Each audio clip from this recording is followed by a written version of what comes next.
Michel, il y avait la Toyota Yaris qui était une japonaise fabriquée en France, et maintenant il y a aussi une autre japonaise qui est cette nouvelle Nissan Micra.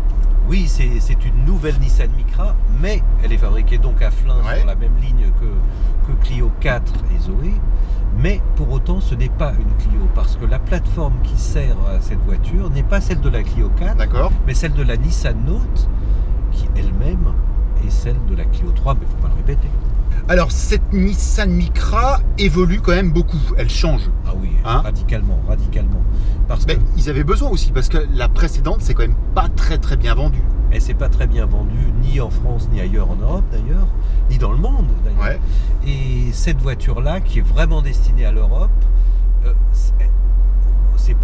on l'a dit, c'est pas la plateforme de la Clio, mais il y a quand même des traits de ligne qui ressemblent à la Clio. Mais il y a de gros... Les moteurs sont communs déjà. Les moteurs sont communs. Dans la ligne, on retrouve une espèce de dessin un peu harmonieux, un peu dynamique qu'on a sur la Clio. Mais elle est plus grande que l'ancienne Micra. 13 cm de plus. Voilà, elle est juste en dessous de 4 mètres à 1 millimètre près.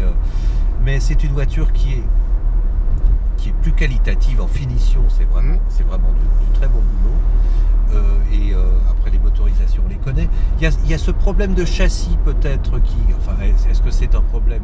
C'est une plateforme qui est plutôt ancienne, parce que c'est la plateforme de la Nissan Note qu'on a connue, qui ne se vend pas très bien non plus. Ils ont arrêté la production d'ailleurs. Ils ont arrêté, pour l'Europe. On la retrouve au Japon, mais on l'a plus en Europe. C'est donc la plateforme de cette Nissan Note qui est utilisée pour cette nouvelle Micra. C'était aussi la plateforme de la Clio 3. Pourquoi Nissan n'a pas utilisé la plateforme de la Clio 4, ce qui aurait pu sembler logique, étant donné que ça sort des mêmes lignes de montage? C'est tout simplement parce que la Clio 4 va s'arrêter d'ici 2 ou 3 ans pour laisser la place à une nouvelle plateforme, du coup commune avec Nissan, qui sera celle de la Clio. Et Nissan donc ne pouvait pas en fait attendre encore 2 ans de plus pour avoir une nouvelle Micra. Déjà, avec un nouveau l'ancienne Micra était plutôt ancienne. Elle est toujours au catalogue jusqu'au mois d'avril d'ailleurs. Parce qu'elle est produite en Inde. Oui. Et donc ils ont utilisé cette plateforme, qui n'est pas mauvaise d'ailleurs, pour cette nouvelle Micra. D'où on peut se poser la question, parce qu'elle est fabriquée en France à Flins. Le sera-t-elle encore au moment de Clio 5? Rien n'est moins sûr. C'est peut-être pour ça que Nissan ne va pas trop insister sur le côté Made in France, revendiqué par Toyota dans toute sa communication, mais pas par Nissan.